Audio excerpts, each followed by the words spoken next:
I really need to lay off the drugs. Great concept, horrible execution.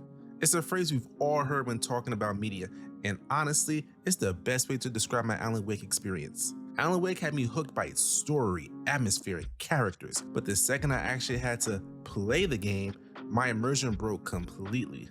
I know that sounds wild, but trust me, I'll explain.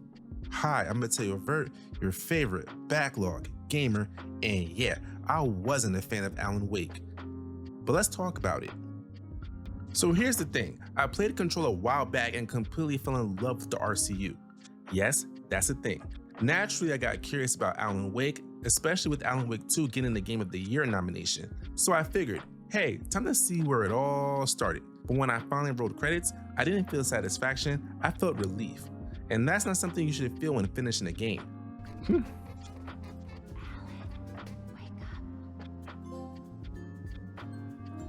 Departure. Wait, that's how the game ends? I want a refund. The problem, the gameplay. It felt like Alan Wake was wearing too many hats. Horror, thriller, shooter, and none of them really fit. Honestly, I'm holding the gameplay in contempt because it's keeping me from the story, which I'm more interested in. Combat dragged on forever, and the repetition killed the tension that the story was trying to build up. Now, to be fair, I love the mystery setup. The small town weirdness, that something's not right kind of vibe, all of it pulled me in. I almost wish Alan would take a swing at me, because at least that lead to a conversation he couldn't just march out of.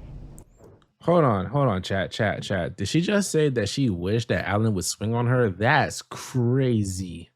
And as a creative person, I actually liked Alan himself. Anyone who's battled writer's block can relate to him. But every time the story got interesting, the game yanked me out with another wave of enemies. It was like trying to read a great book while someone kept tapping me on the shoulder. And speaking of story, Hey, nobody move. Get your hands off of my client. Who are you? I'm Barry Wheeler, his agent. Any relation to Joey Wheeler? He kind of sounds like Joey, but like more scummy. the story starts strong. You're a best-selling author taking a vacation with your wife in a foggy little town called Bright Falls. You know, a classic setup. Alan's struggling with writer's block, hasn't written in years, but when his wife disappears and pages from a manuscript he doesn't remember writing start showing up, things get wild. There's no island on Cauldron Lake, not since the big eruption in the south. Oh, so this is the part of the game where they just straight gaslight me, huh? You look like you've taken a It's a brilliant idea that blurred the line between fiction and reality. Like Stephen King meets Twin Peaks with a dash of Inception. But the delivery, it falls apart when the gameplay tries to keep pace. You'll have these quiet, eerie moments, and then boom, another drawn-out fight that kills the pacing. By hour 6, the enemies all just blend together. The Taken are creepy at first, but eventually they're just roadblocks keeping you from the next plot point. This game makes me want to take a toaster bath, I swear. And that's the thing, the story is actually really interesting, albeit a little confusing.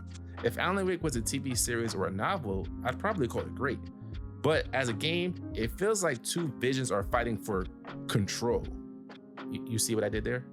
Your booze mean nothing. I've seen what makes you cheer. Okay, whatever.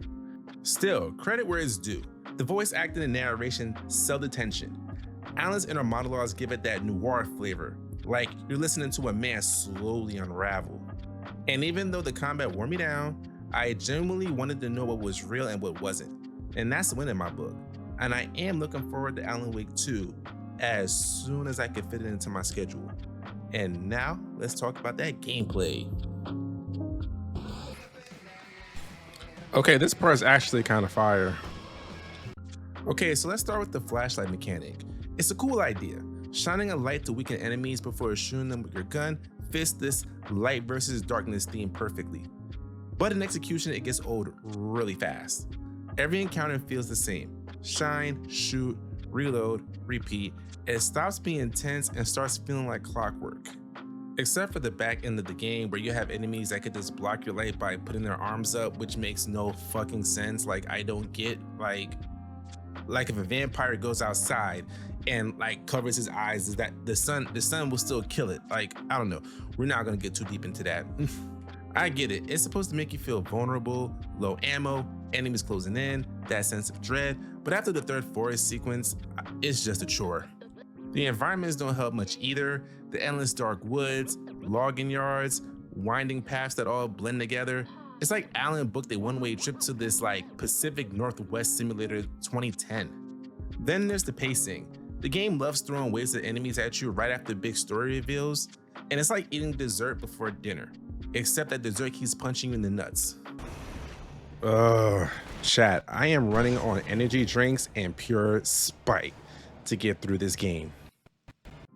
Okay, let's be more positive so that we can get some sponsors. To its credit, the light and sound design absolutely nailed the atmosphere. Flickering lamps, creepy fog, that hum from the flashlight, all genuinely unsettling. I just wish gameplay lived up to the mood. If Remedy had leaned harder into the psychological horror and trimmed the combat, Alan Wake could have been a much better game. Instead, it's an action game trapped inside of a horror story, and neither side wins. So, great concept, rough execution, but was still a fascinating ride nonetheless. Despite my gripes, I don't regret playing Alan Wake. It's one of those games that's more interesting to think about than to play. The ideas, the world building, they stick with you even if the gameplay doesn't. And that's what makes Remedy so special. They swing big, sometimes they miss, but when they connect, like with Control or Alan Wake 2 I'm assuming, it's magic. Also, shout out to my chat for keeping me sane. Y'all made song requests while I suffered through the combat and it was just a good vibe.